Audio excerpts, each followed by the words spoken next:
Well, hey there, everyone. Greetings and welcome to CyberCast After Dark. That's right, it's the evening show where we get together, talk that cybersecurity business. Going to have a good time tonight. And if you are so inclined to continue the conversation with us, well, guess what? We have CyberCast IRL on Fridays at 10 a.m. So if you want to join that there, we would be more than happy to have you, as well as the Discord. We also have a Discord, a link in the description below. So if you would like to join the Discord, again, love to have you a part of the community. We have a great time, a lot of really good people there. Good conversation typically going on in some way, shape, or form, even if we're just making each other laugh and relieving some of the tension and stress of our cybersecurity days. That said, tonight we got a very special guest. I'm actually kind of excited to have our guest on tonight. So one Mr. FedX. To know him is to love him, is to be repulsed by him, is to be endeared to him because he is FedX. He will make inappropriate jokes, but he's also a really great guy and a friend to the community. So we're going to bring him on. Let's go ahead and welcome him to our show today. And here he is right here. FedX, what's up, brother? How you doing today, man? What's happening, everybody? Good night, everyone. Just doing Yeah, another day in paradise, isn't it? it's weird to be like, oh, it's not good morning. It's good night. It's good evening. That's the Where reason why it's we don't have coffee on the cup and we have something else at night. That's right. That's right. I do have a nice tea, and I Yeah, won't me say if too. it I has. got a tea. I won't say if there's anything extra in it, but it's nice. It's a iced tea. Ah, that's good tea right there, kids. Well, FedEx, I'm so glad you had the opportunity to come on. I'm glad. Thank you so much for, um, you know, uh, extending yourself out there for us to partake into your experience, your wisdom, because whatever the case may be, we've got to chew a bit of dirt when it comes to cons and live streams and things of that in the past. And you always bring something to the table. So I'm really happy that you got to show up tonight and kind of lend us your expertise and your perspective. And I figured tonight what we would do is just kind of go over anything, kind of open it up, keep it open for the good folks in the chat out there. I know you know a lot of people that are in chat. You're very active in our Discord. But before we get too crazy, why don't we tell everyone, just in case there might be someone out there who doesn't know FedEx as well as we might. Why don't you tell everybody who you are, what you're doing, and what we should know about you? All right. Well, so for those that doesn't know me, my name is Federico, and I am actually just cybersecurity guy doing cybersecurity things. But yeah, no, I go by FedEx. I long time place in the community. Uh, Yeah, I right there, James McQuiggan. He's the one who got me started on this thing. So you gotta blame that guy for what I'm doing currently. But just glad to be here. Yeah. Well, we're super glad to have you, bro. And it's funny you brought in James McQuiggan is in that brings up a great thing. Let's say hello to the chat here. Let's who's in the chat today. We've got a lot of our ride or dies. Let's see here. We've Luke Canfield showed up, numero uno, Code Brew. All right. We So got so Sierra Montgomery. somebody mentioned What's up? 3D. That's Oh because yeah, Luke. yeah, that you 3D print. Luke, it's his fault. We got Steve Young. We've got the Lost Gambler. Always good to see you. And who else? Mando Avila. Very good to see you, Mando. Mistletoad. Love that name. I mean, you can't go wrong by calling yourself Mistletoad. That is a great screen name. And of course, James McQuiggan, Straw Hat Sec. Man, a lot of great people here tonight. So that said, and the pleasantries aside, let's dive into some cybersecurity stuff. Now, Little Bird told me, because we were just talking about it, that little bird being FedEx. You just started a new job and your job has changed a little bit. How are you enjoying it? And tell us a little bit about what you're doing now. I actually enjoying it a lot. It's something new. When I say new, I mean different. It's not necessarily new. I'm still doing cybersecurity. I'm still doing regular blue team, but it's more specialized. I realized that I was doing a job. This job actually takes me to do a little bit more specialization, so it's more focused on actually SOC team and actually doing some detection, like actually tuning the detection, being actually more a little bit in the engineering part. So It's nice. It's different. There's definitely a whole lot more volume. Um, Coming from an organization that considerably mid-sized business to what now is a huge enterprise. The numbers are just huge, so the volume is there. Um, but it is good. It's actually good to work with a team, and there's always something new to learn every single day. I realize that there's a lot to learn every day. Yeah, there and you know that was the kind of the thing that I teased this episode out with was, what are some of the must-have or most relevant kind of cybersecurity skills? And obviously, there's so many different avenues in which you can take as a cybersecurity practitioner, a professional. Um, and so that stuff can vary, but that's why I was really happy to have you on because everybody's kind of journey is different. And your journey has some specific specialties to it that I might not have ever gone through, or somebody else that's watching might not have gone through. Tell us a little bit about where, like, how did you get into cybersecurity? And then how the heck did you get to where you're at now? Funny thing, I say this. I think I mentioned this in another podcast as well. I actually got into cyber by dumb luck. I applied for a what I thought it was a construction job.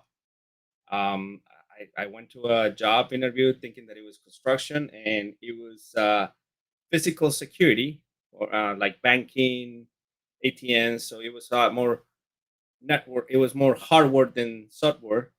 Um, and I started that way my career. In fact, barely speaking any English. My English was horrible, still horrible, but worse than before. So the guy that's interviewing me, which was the owner of the company, he said, "You know what? I'm gonna bring my Spanish guy to talk to you." And the Spanish guy comes and say, "Look, man, you already just tell them that you know how to do it. Doesn't matter. I tell them that you already know how to do it, and you get the job." And I'm like, "But that would be like I never done this before." And he's like, Don't worry about it. I'll teach you." And so until this day, he's one of my best friends.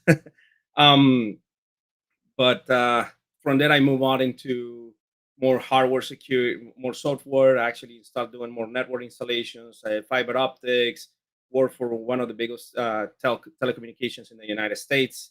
And at that point, I realized that anybody can run a cable, anybody can install a hardware, but it takes a specialized person to do something. So that's when I decided to went back to school, got my degree, my first degree on cyber. Well, actually, network engineer or IT. We call it back then. There was no cybersecurity. Um, Became a director of IT for a nonprofit. Then went into cyber. Well, worked with cyber as the director. Did a lot of cyber, but not with the title. And then went to actually work for a company doing cyber. And in that period, in the last 4 years, I was working at this company, and think about a year and change ago, I was on one of those meetups. Actually, you were there. We were in besides Orlando, and I met and honestly, I just stand up talking to a guy like I tell everybody, just say hi. And I didn't even know who this guy was. I just say, "What's up?" We started talking. He saw the logo that I have on my shirt at that time, and I was wearing a vendor shirt. And he said, "Oh, you got this product?" And I was like, "Yeah, as a matter of fact, I do." "And what do you think about it? We'll move into this product." And I was like, "Yeah." We started talking. All of a sudden, we're having a 30 minutes conversation. And at the end of that, he tells me, "By the way, I am so and so for this company." And I'm like, "Whoa, he's a big guy." Like, he's a high ranking guy. And I was like, "All right, whatever. See ya, man." Well, it turns out that I guess I must have done an impression because I was told by another friend in the network, say, "Hey, there's a job opening in this company and they want you to apply." And so I apply. I didn't get the job last year, but again, I must have done a really great impression because when the opportunity opens up, the guy literally contact me at 10:30 p.m. and say, "Hey, man, I got a job opportunity. Do you want it?" And yeah, next day I applied, and in a week I was hired. So like they literally approached me, and that's what I believe. There is really It's really important to go in network and actually get engaged locally because you just never know who you're gonna meet. Yeah, that's a really great point. I mean, I can't tell you how many contacts I've made, how many friendships I've made just from going to a local con and opening my big yap and going, Hey, nice to meet you. How's it going? Tell me a bit about you. And it's literally that simple, ladies and gentlemen. You don't have to get like crazy or have super in-depth knowledge necessary. You got to have some sort of crazy conversation about bits and bytes and all that other fun stuff. You could just network with another human being and say, "Hey, what are you doing? What brought you to this con?" To be honest, I think I actually say one of those things that you say that I made an inappropriate comment, and I just we'll laugh about it. We do something stupid like, ah, yeah, and then apparently I fit the culture really well because we're crazy there. That So is kind of funny. that was one of the things. It's like, ah, no, you fit the culture. In fact, I think it was actually today. It was told that we were had a conversation and we were talking about privacy security with teenagers, you know. But my boss walked into the conversation as I'm actually saying something in the conversation, and he's like, "Oh God, I'm walking out.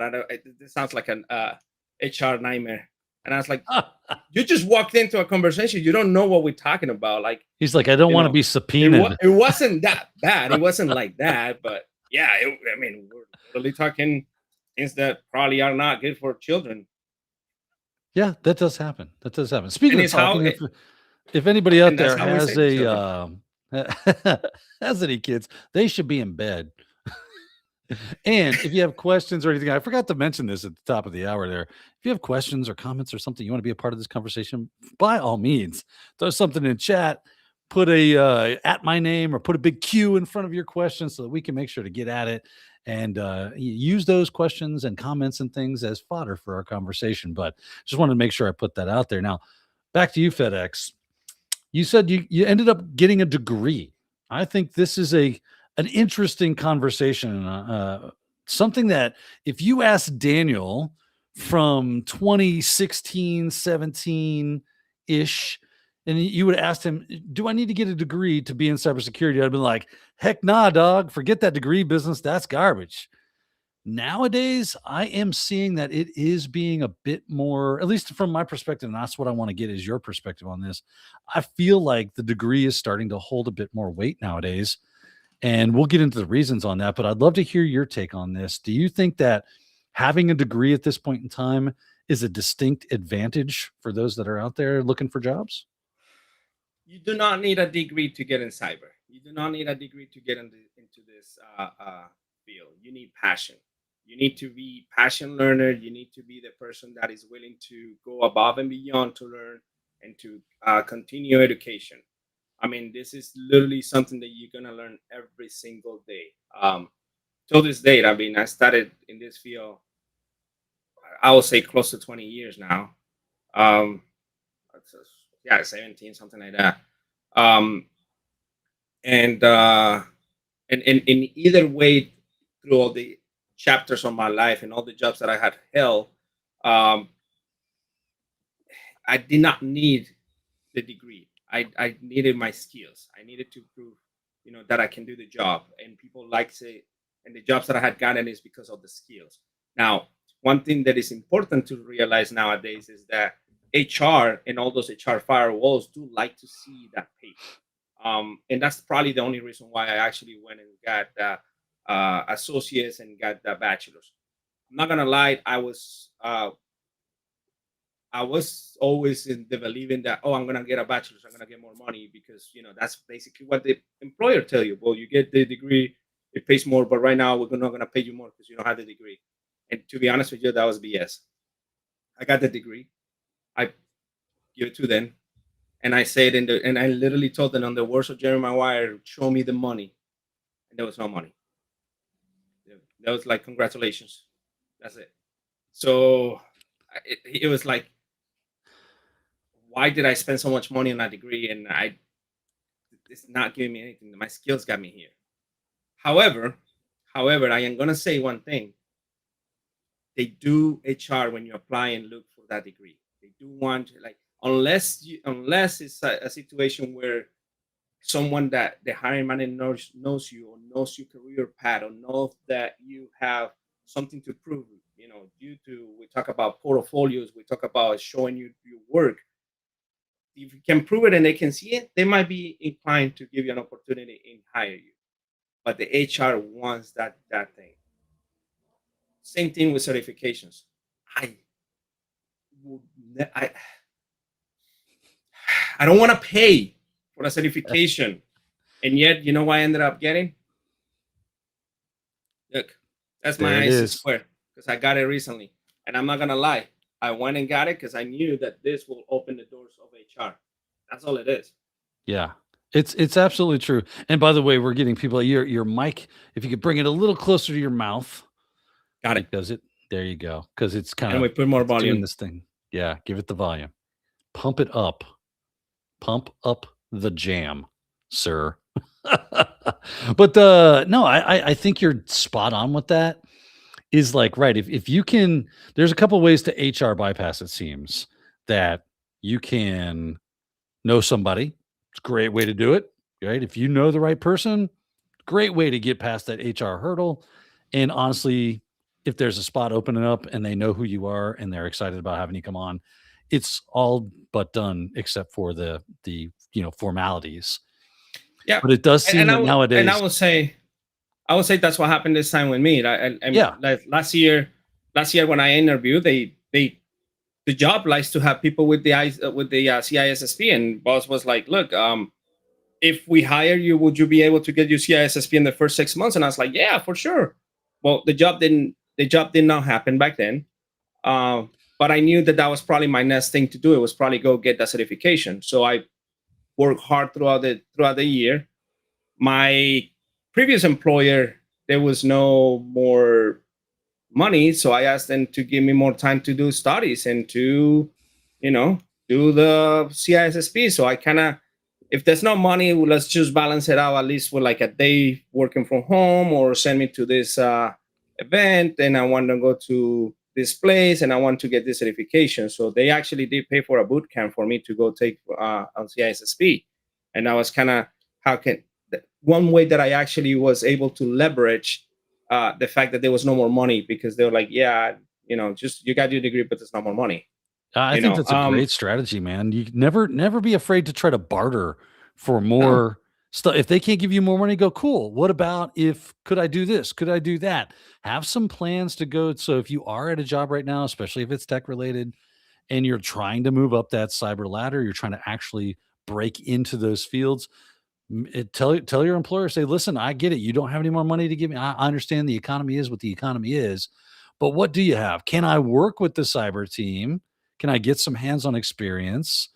You don't have to pay me, but in anything but experience, that's going to look great. That's going to do you well. And then if you can pay for a boot camp, or maybe not a yearly bump, but to sit some class or get some training, that's a great thing to do. well, I had them send me to Wild West Hacking Fest in February, and I got them to pay for the boot camp when they told me that there was no more money for my degree. I mean, I got my regular yearly raise, but I didn't get the bump that I was expecting for getting my bachelor's, on Yeah. site. And so I kind of compromised in there. Now, that being said, I did went and got it, and it just happened. Like, it was systematically happened. It happened. They wanted it. They see it, and it really did brought my paycheck quite well. Yeah. I Yeah. would Don't I be would say afraid to take a average. step back so you can take 5 steps forward. Like you got to be strategic about it, but remember that just because you're doing this now doesn't mean you're going to do that forever. There are ways to which you can kind of try to use the position that you're in and the situation that you're in at the time to maneuver into something else. You just got to be patient and strategic, and that can definitely work out that way. So I like that. That seems to be kind of what you did. I like that.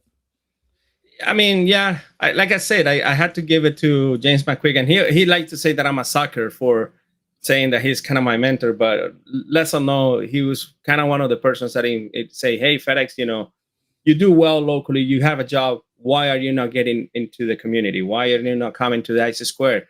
Why are you not a member yet?" Even though, and I mean, this is going back 3 or 4 years ago, when he's like, "What are you waiting for, bro? Like, you already come here, you already know, like, you don't want to pay it." And in all reality, I just was being cheap. I didn't want to pay. I don't want to pay for a certification. I don't want to pay a membership due. I don't Yeah. want to pay to this body certification to have the certification. I mean, Listen.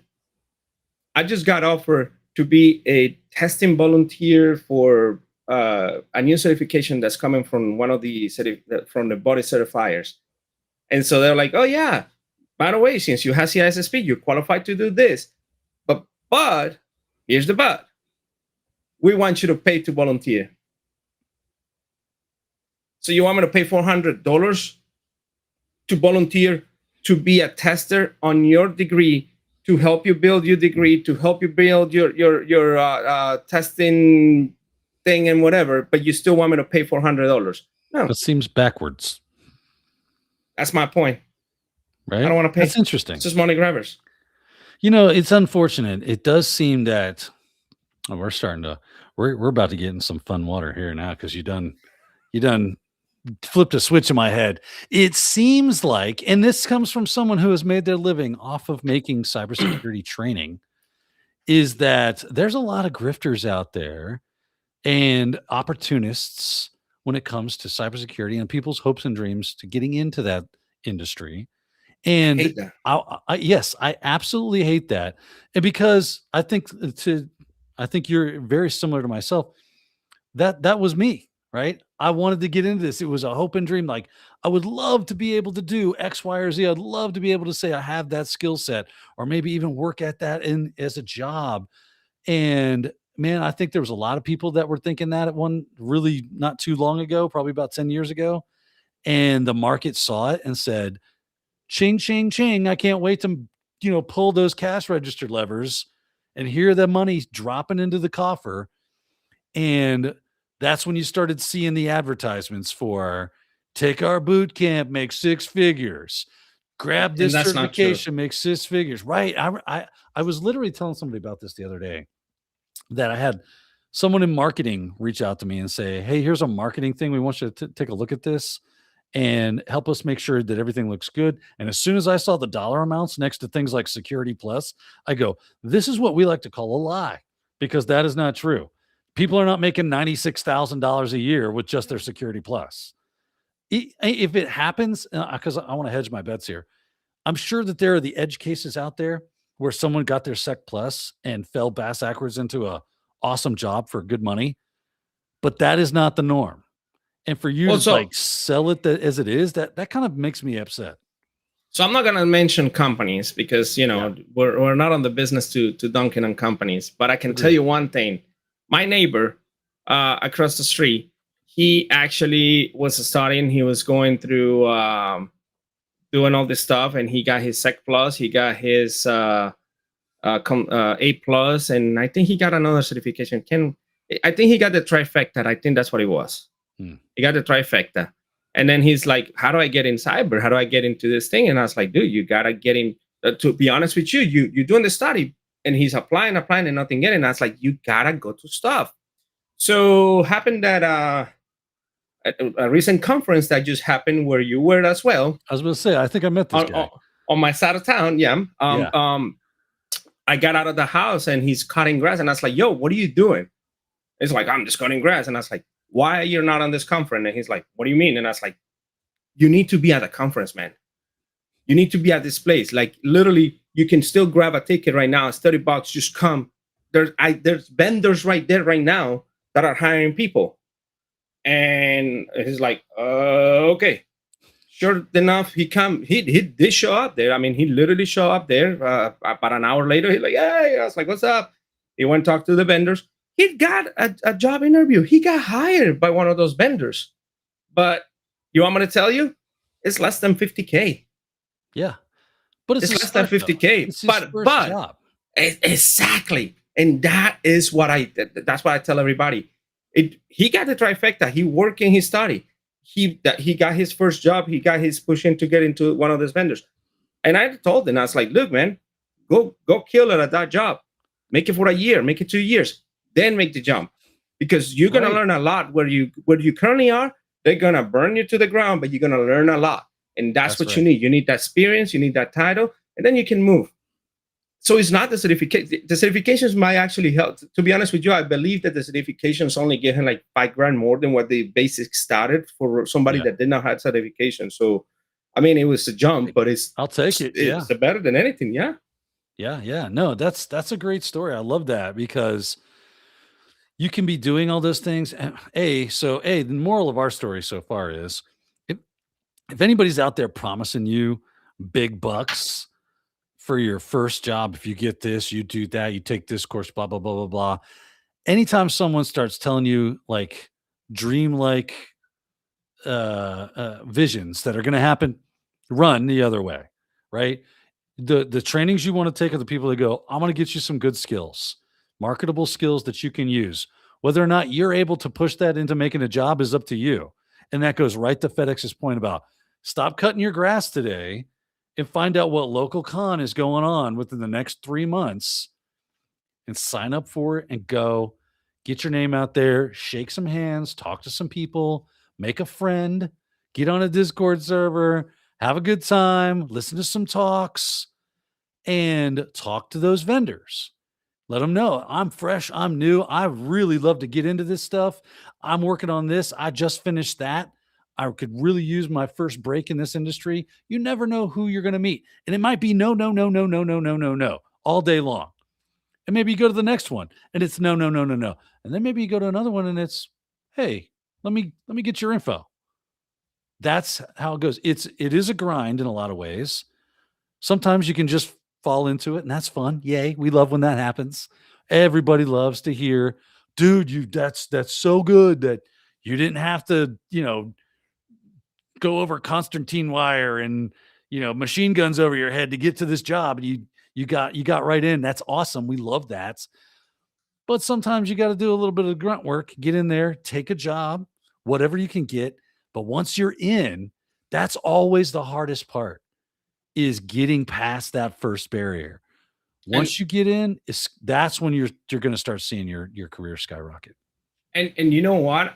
So you and I know somebody else too last year, and you know who I'm talking to because he drove from Miami 3 hours and a half to come to a conference here in Orlando. He was actually doing and working on a warehouse, wanted to get into cyber. And that was what, November, October, something like that. In December, someone posted, and I keep saying that because he allowed me to say it. Someone posted in Simply Cyber Discord that they were hiring for junior analysts at a company in Miami. And I was like, this might be right up your alley. And I sent it to the guy and they started talking. He got hired. He got hired as a junior analyst. He's working right now in cyber. In fact, the last time I had a conversation with him, he's actually already stepping up to be a lead and move on from the third shift. So It doesn't take a long. year? Yeah, It doesn't take long. And if the you're reason also is, motivated, yeah. that's how it works. A friend of mine ran into this guy. I'm at a church function, and this guy comes walking through the door. Never seen him before in my life. He's like, "Hey, you're the guy from you're on the YouTube and blah blah blah." I was like, "Oh yeah. Hey, what's up, man? Hey, could you give me some real quick advice on this? I'm looking. I do IT. I want to get into cybersecurity." I was like, "You already got an IT job?" He said, "Yeah." I said, "Half the battle's already won. Now all you got to do is start telling everybody who will listen at your company that you're interested in the cybersecurity side of things, and that you will literally do like any grunt cyber job. You'll get coffee. You'll do whatever." And start talking to the people that work in doing what you want to do. Start talking to them. Hey, can I pick your brain? Let me take you to lunch, right? Let me buy you lunch. I just want to ask you a few questions about the job. I'm interested. People love to talk about themselves. Get them going. And then you're like, hey, if you ever need an extra set of hands, I'll do anything you need me to do. I'll crawl under subfloors. I'll pull cables. I'll do whatever you need to do. He did exactly that stuff. He is now the senior AppSec, yes, for a large company. Wow. Yeah. And so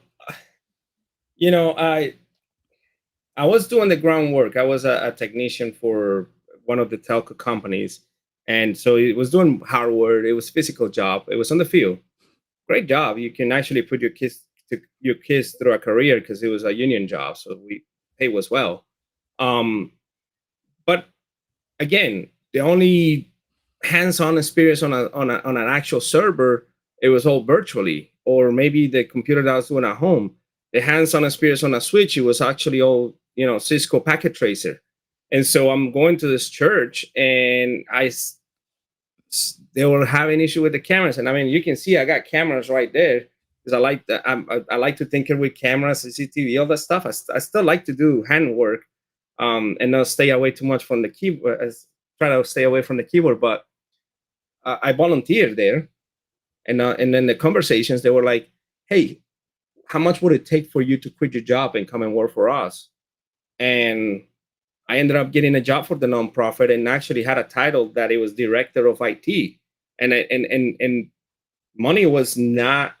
I mean, it was a salary job, so compared to maybe the overtime that I was going to make it in the other job, it was not as great. But technician, field tech, and then the title of director of IT. So I weighed in my option and say, okay, I go with this title, which sounds like a fancy title, even though it was a nonprofit. I was moving chairs. I was even cutting grass during 2020. It's just a title, but the title brought me to a different job, and it brought me to something. So yeah, you got to do what you got to do. You got to do. See, you got to have the big picture, right? You got to see the big picture. Don't get myopic. Don't get like where you just got tunnel vision on, man, if it's not this, then I don't want anything. You got to see that like opportunities present itself from time to time. And you got to kind of feel. I remember, so when I went to IT Pro TV, I was working at an insurance company. I was a systems and network administrator. That's what I did. I ran a Windows AD shop. We did ESXi, VMware, and Cisco. It was simple. It was a nice little job. I had an office. I was getting paid okay for what I did. I got left alone a lot. It was nice. I was very comfortable. And then an opportunity comes, and it seemed like, I don't really want to do. You're going to get me out of my comfort zone. I literally did not want to do the job. My wife was like, "Well, just think about it." And then Tim and Don over at IT Pro, they were like, "Just think about it." I said, "Okay, I'll think about it." And then it hit me. It seems like this is one of those times. Every now and then, life just kind of throws you a softball, and all you got to do is go and knock it out of the park. Yep. Now, it might not seem like that big of a deal at the time, but that decision to move from my comfortable job to something I was very uncomfortable doing up until I wasn't, and it made my career. That's why we're here and everybody's like watching this show right now. It's because a lot of people got to know me through my training and all the stuff I was doing on YouTube, and I started a YouTube channel and started blah blah blah, like all this stuff, right? So All because I said yes to an opportunity. I'm gonna give you a bump, like drop you a grenade in here. Oh, do it. I didn't know who you were. I didn't know IT Pro TV. I did not watch. How did I met you with Pat though, right? Actually, yeah, but so I did not know what IT Pro TV was. To be honest with you, like I say, to be honest with you, it was James McQuiggan who actually one day in one of those meetings say, "Oh, you should be seeing my friend Jerry at Simply Cyber. He does a daily Trev thing, and then he's kind of a nice guy and does it every day."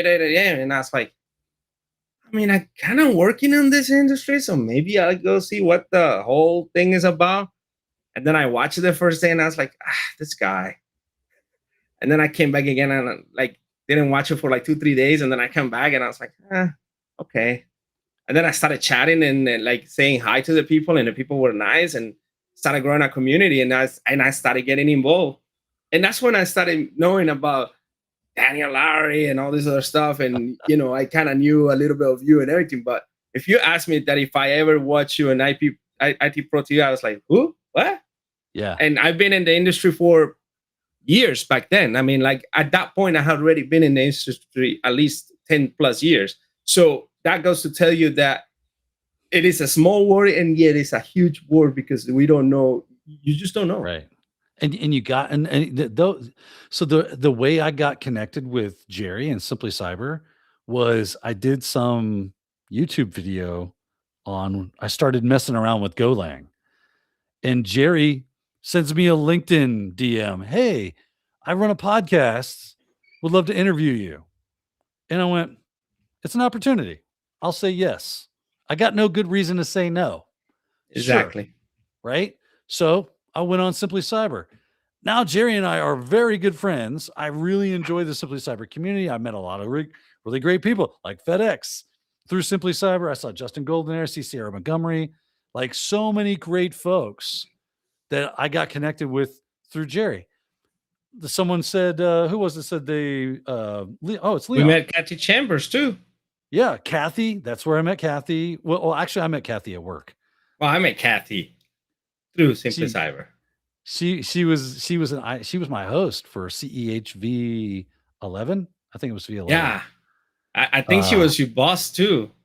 She ended up, so she left IT Pro TV, and then she came back to IT Pro TV and worked in marketing, and then got promoted to, or like shifted as the edutainment manager. Best boss I've ever had, by the way.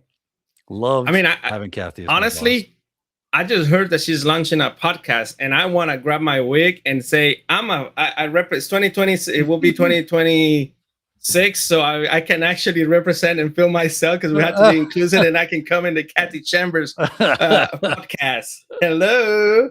That's right. I can see Kathy having you on her show. that'll be fun. I mean, Kathy, now you know what to do. Asking where the tutu is, and I was actually going to pull it out because you get that pink tutu ready to fly. I got the pink tutu right there. Yes, I do. As he gets his pink tutu, I do have the pink tutu somewhere. You gotta, like, everybody that's out there that, like, I know a lot of people. I'm looking at the chat and I see a lot of great people in there that are doing great, and I love it. But for those of the people that watch this later,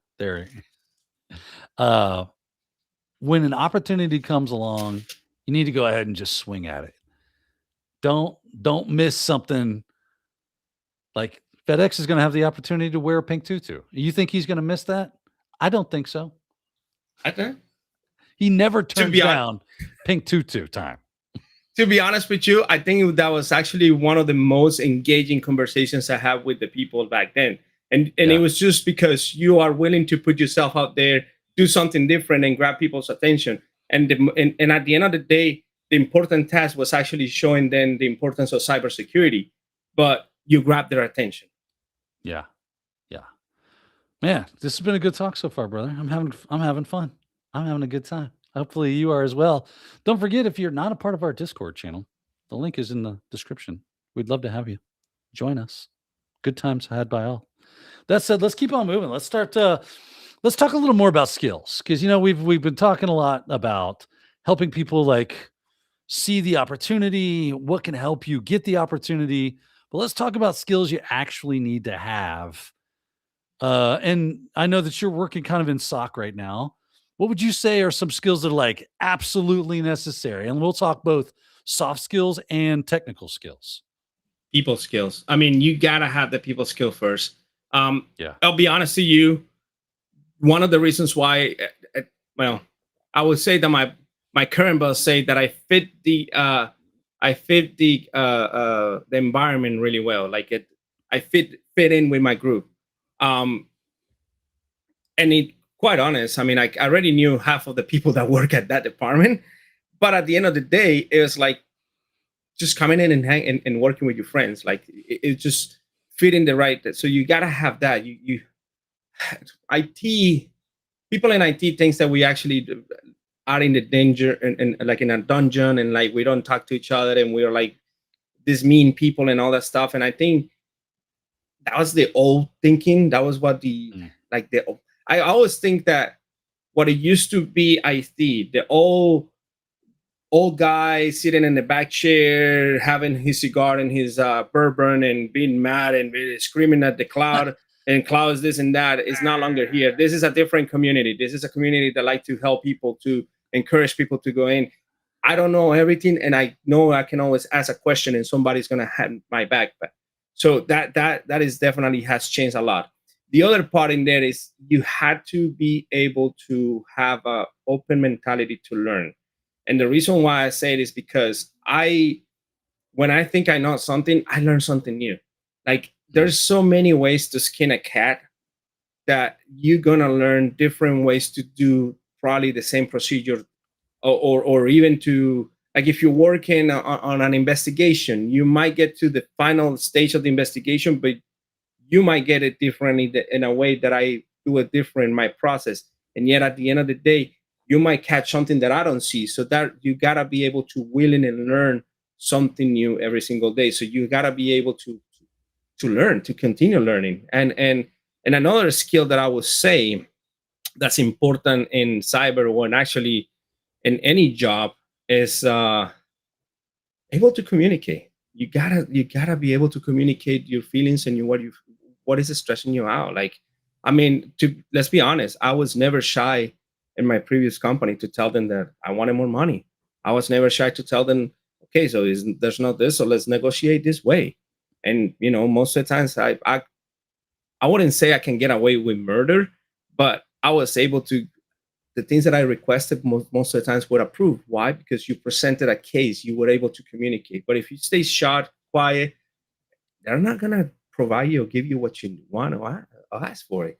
I mean, I always say this, and I learned this a while back. In life, you always come with a no. It is how you change that no into a yes. You don't have nothing to lose. You already have a no to begin with. I love this.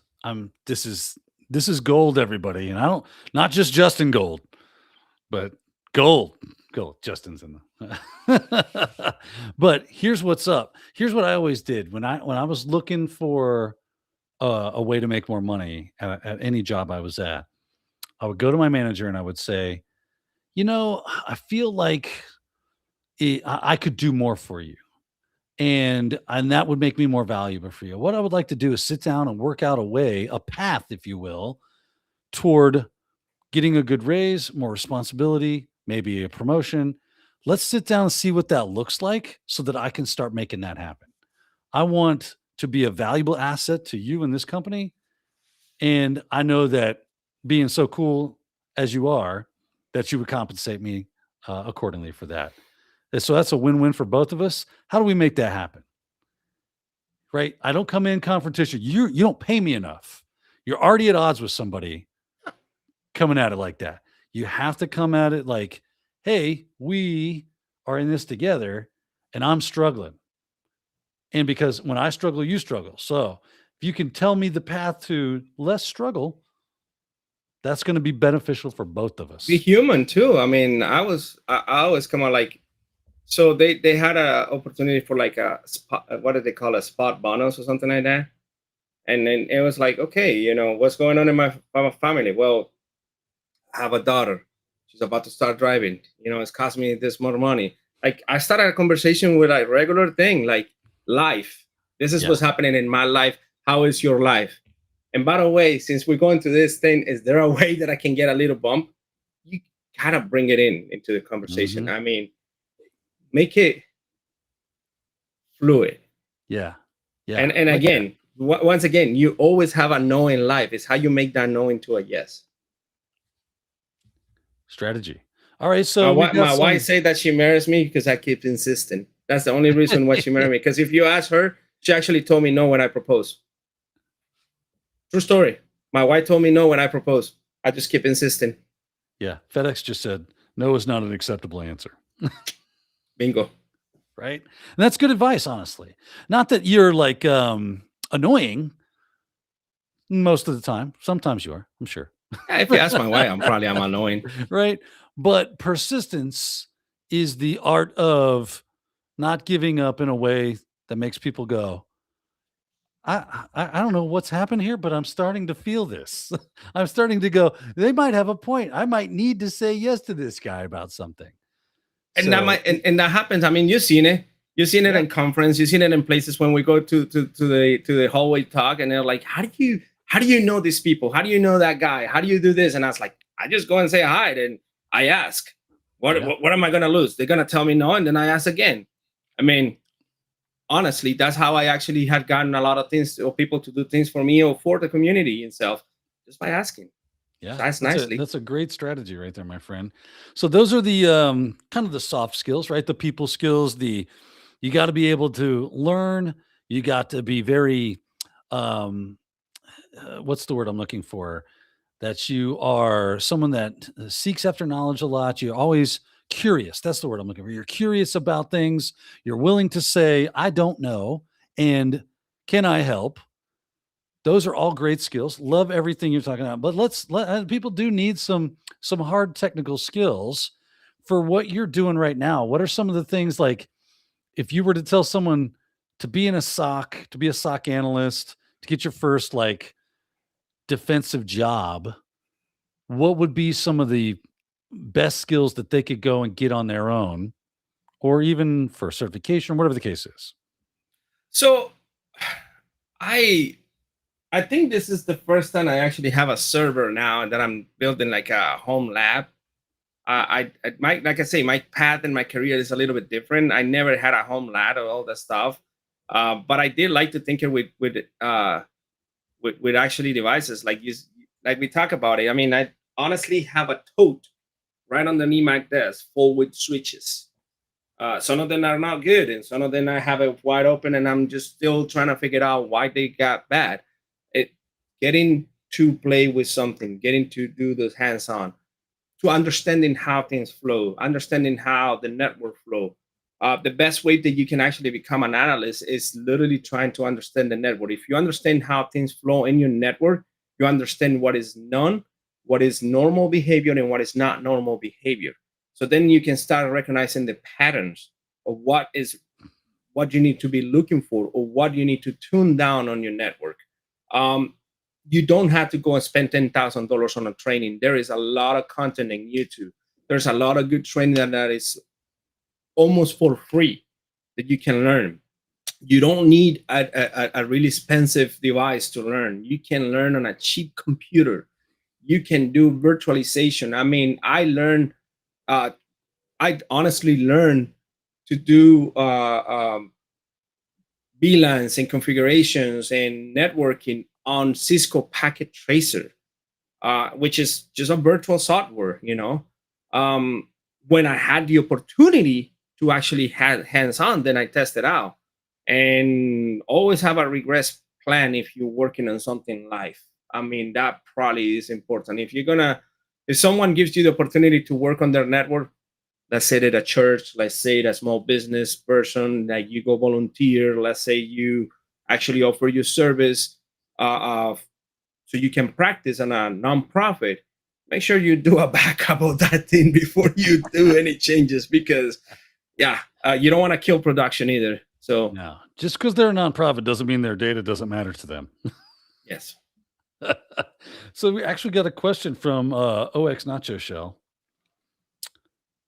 And do you believe that being multilingual is beneficial to finding a job in IT or cyber? Or does it just mostly matter about the technical stuff? What do you think? I mean, I always say that I speak four languages.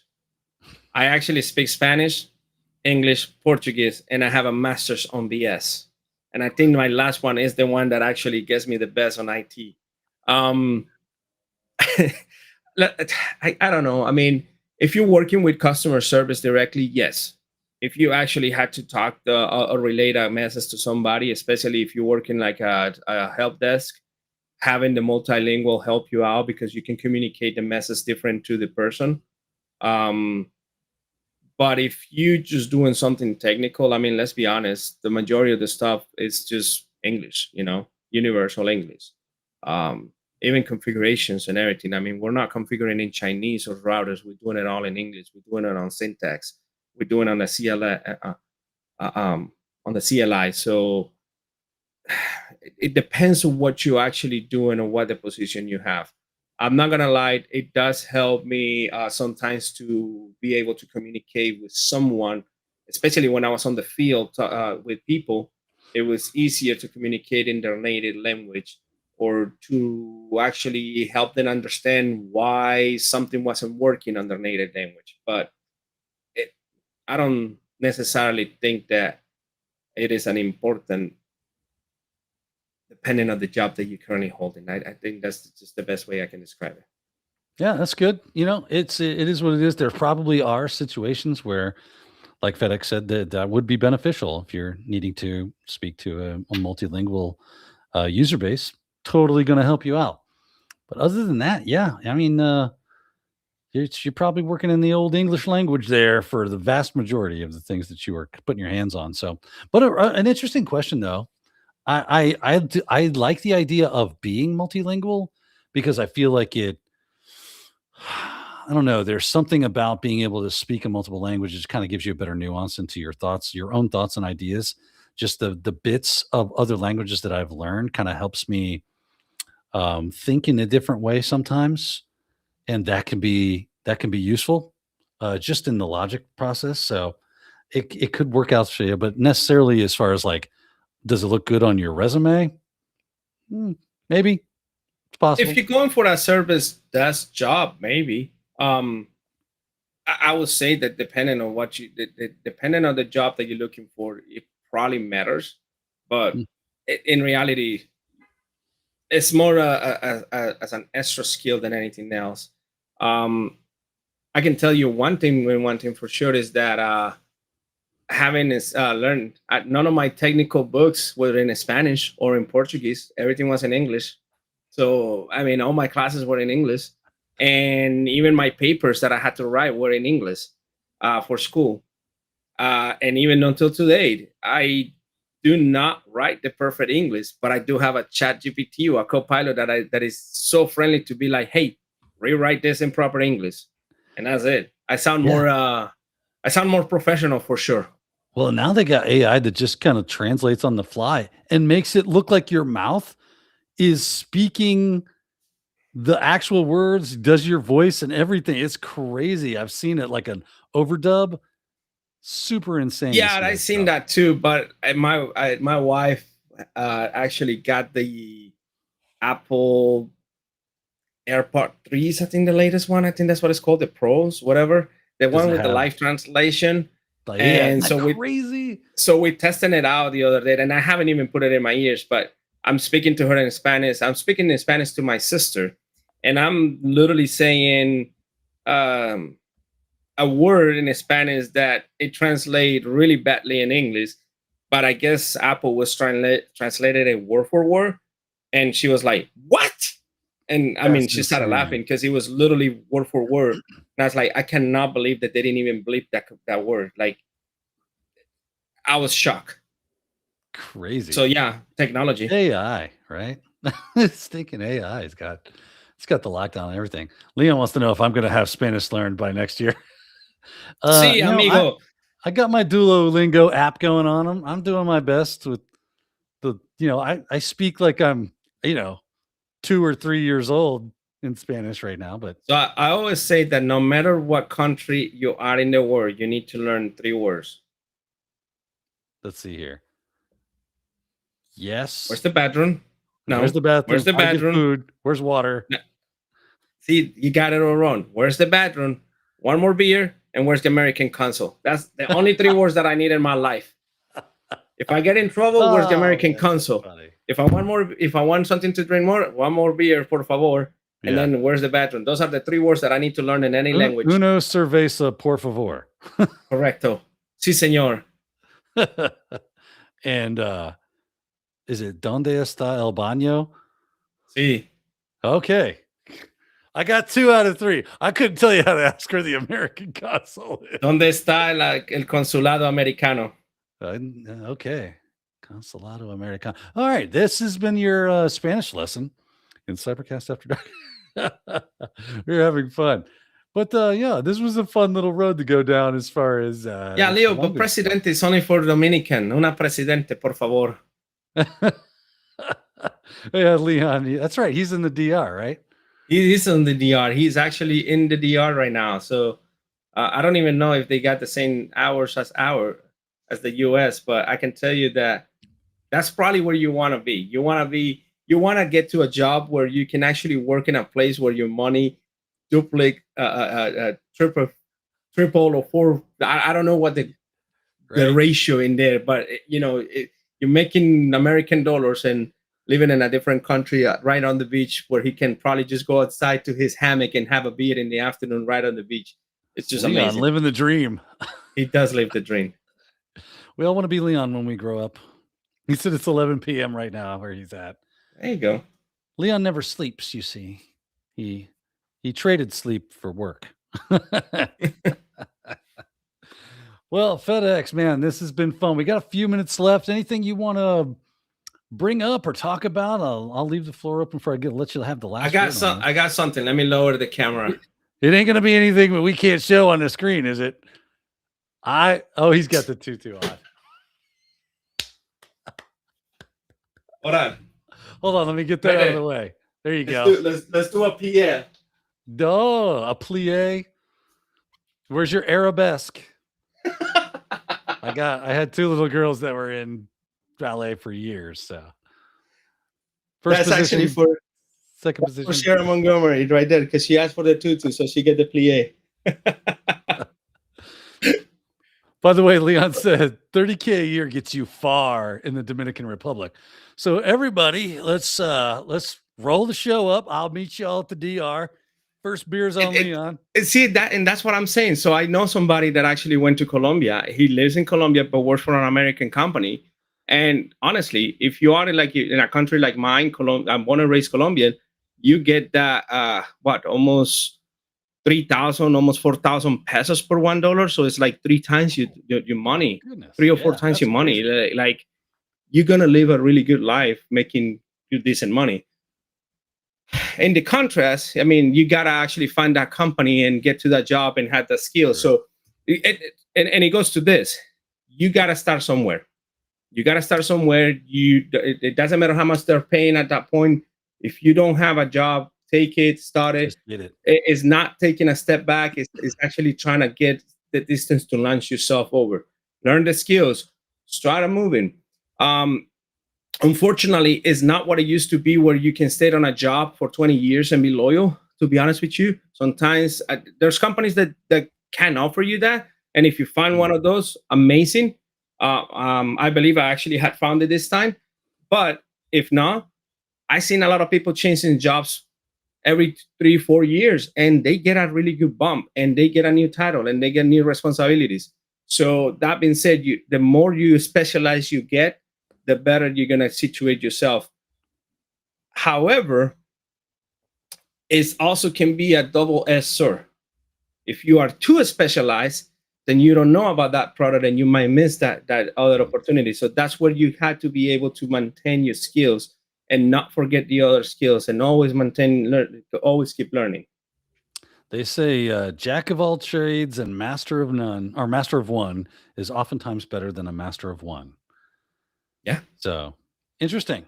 Great advice. Thank you so much, FedEx, for hanging out with us tonight, making us laugh, having a great time. I hope you enjoyed it out there in the chat. Thank you, everybody, for joining us. FedEx, tell everybody, if they want to connect with you, how can they do so? So you can find me in Discord as FedX174. You can find me in LinkedIn as Federico FedX Castro. I do have a YouTube channel that I had not posted in several months, so I guess I had to get back into that and not be so lazy. But yeah, you can pretty much find me as FedX, and it's FEDX, and not to confuse with the shipping company, because I don't want any trademark problems. That's a smart idea. He's a thinker, that FedEx. Thanks again, FedEx, man. Appreciate you joining us. And thank you out there for watching. It is that time for us to call it a night. Have a great evening. Until next time, keep hacking. Cheers.